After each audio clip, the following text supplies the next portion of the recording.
Hello friends, welcome back to my YouTube channel Sneha's biologus. आज के इस वीडियो में हम लोग कार्बोहाइड्रेट्स के आगे पढ़ेंगे, जिसमें हम लोग मोनोसेक्राइड्स पढ़े थे। आज हम लोग कन्फिग्रेशन ऑफ मोनोसेक्राइड्स पढ़ेंगे।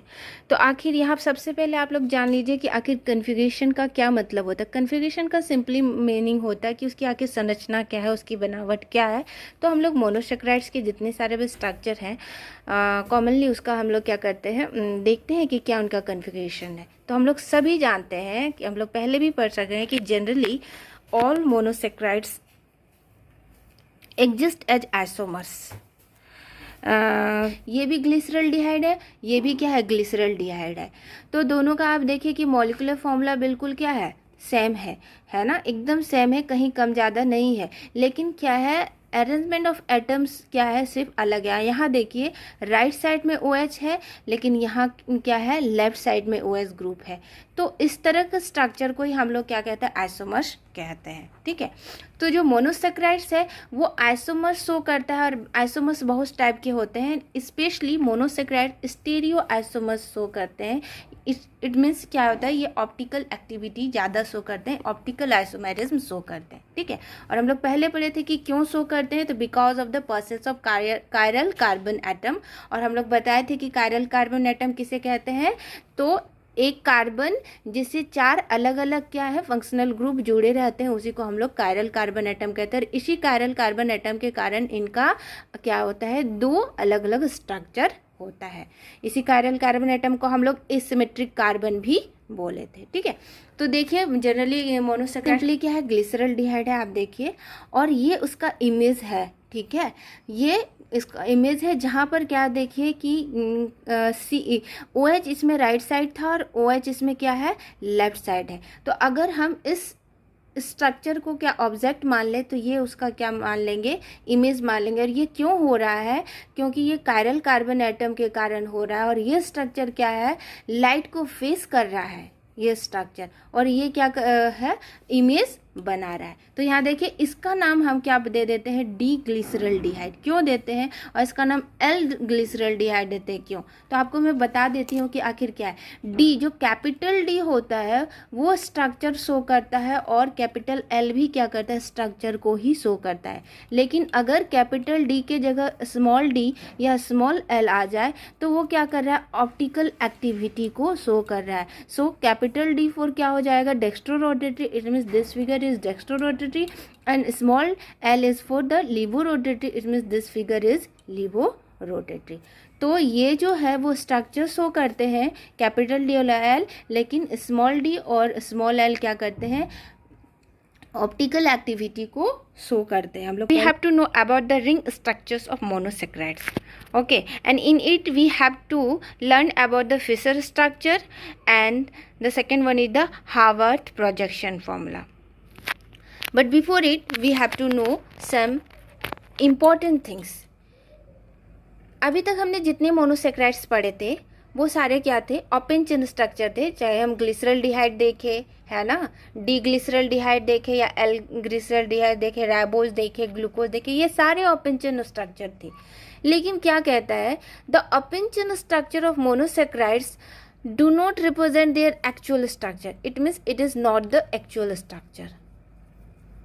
तो क्या एक्चुअल स्ट्रक्चर है मोनोसेक्राइड्स का, in fact the monosaccharide exist mainly in form of 5 member ring structure और 6 मेंबर रिंग स्ट्रक्चर। ओके, या तो ये 5 मेंबर रिंग स्ट्रक्चर के फॉर्म में थे या 6 मेंबर रिंग स्ट्रक्चर के फॉर्म में रहते थे। तो जो 5 मेंबर रिंग स्ट्रक्चर थे ना, उन सारे मोनोसेक्राइड्स को हम लोग क्या बोलते थे, फ्यूरेनोस फॉर्म कहते हैं मोनोसेक्राइड्स को। ठीक है,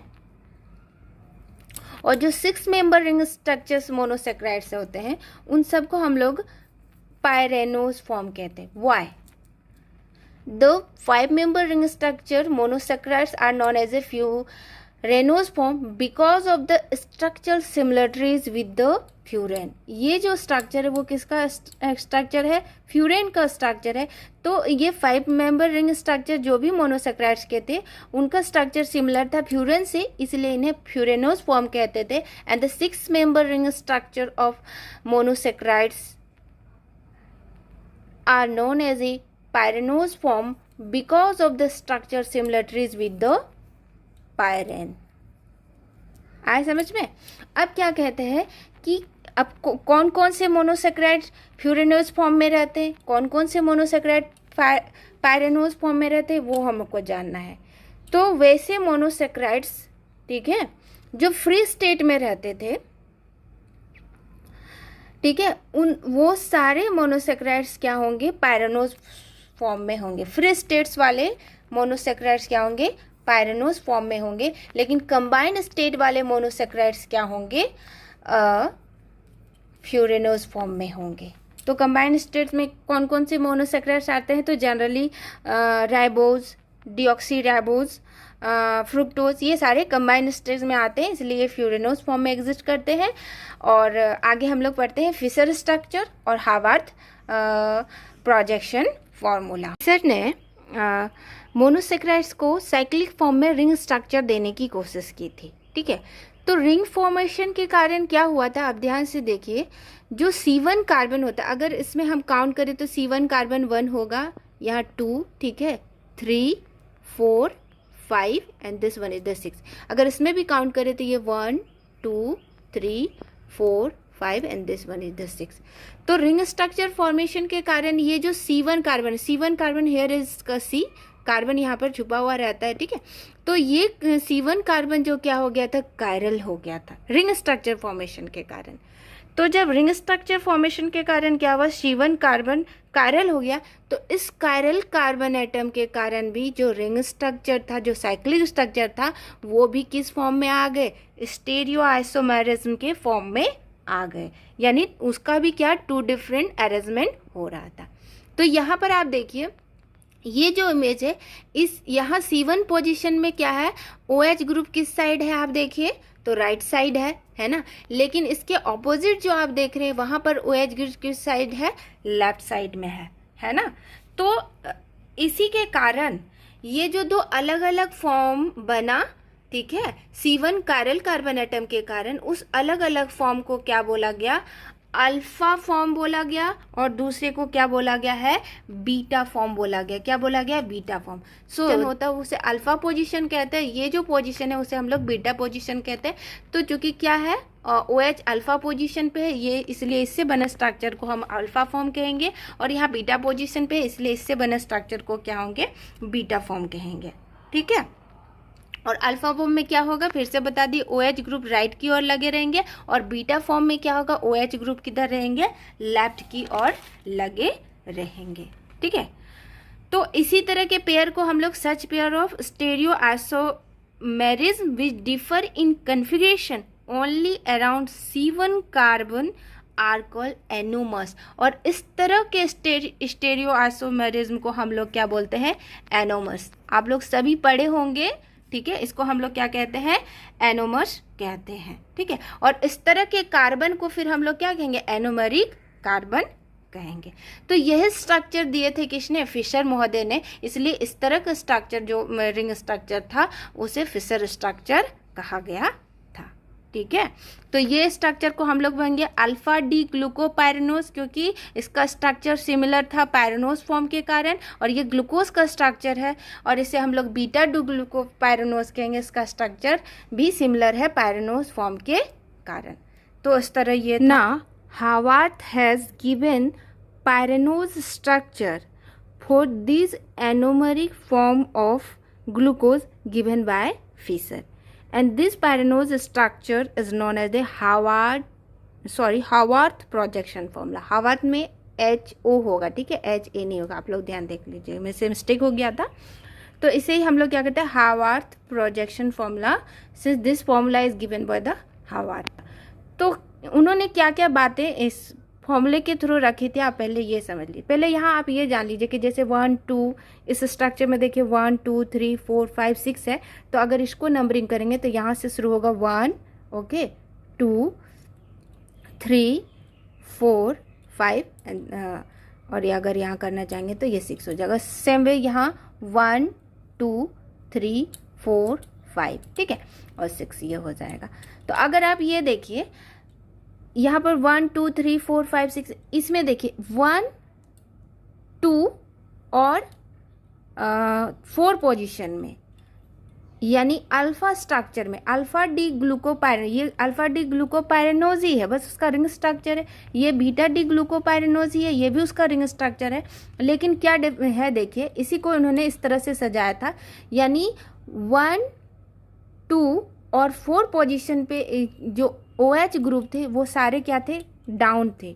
1, ओके, 2 और 4, 1, 2 और 4 पोजीशन के OH ग्रुप किधर है, देखिए नीचे की ओर है, डाउन है ना, ठीक है। इसमें तो ये, और इसमें जो बीटा डी आपका बीटा फॉर्म जो भी है स्ट्रक्चर का, उसमें क्या है देखिए, 1 को आप छोड़ दीजिए, क्योंकि ये अल्फा फॉर्म है इसलिए यहाँ OH नीचे है, ये बीटा फॉर्म है इसलिए OH यहाँ ऊपर है, तो इसको छोड़ के आप यहाँ देखिए 2 और 4, इसके ऑपोजिट इसमें क्या है, 2 और 4 में जो है OH क्या है, यहाँ डाउन है, ठीक है। यहाँ पर भी आप 1 को छोड़ सकते थे।